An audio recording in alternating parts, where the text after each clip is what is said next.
Hey there! Today we're diving into an interesting problem that involves threads A, B, C, and D.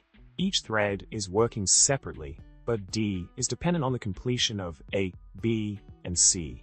The completion of D hinges on a shared atomic variable called D_dependencies, which starts at 3 and is decremented by 1 in threads A, B, and C once their tasks are done.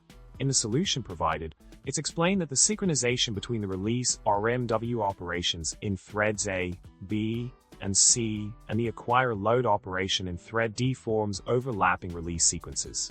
This means that the atomic variable D_dependencies correctly syncs with all the necessary write operations from A, B, and C, ensuring that when D checks the variable, it sees the correct values of A, B, and C.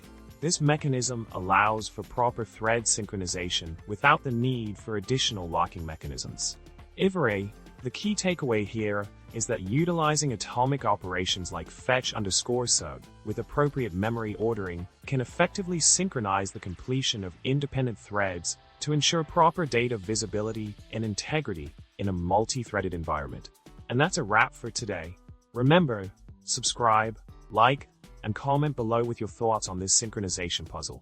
Who knew threading could be so intriguing?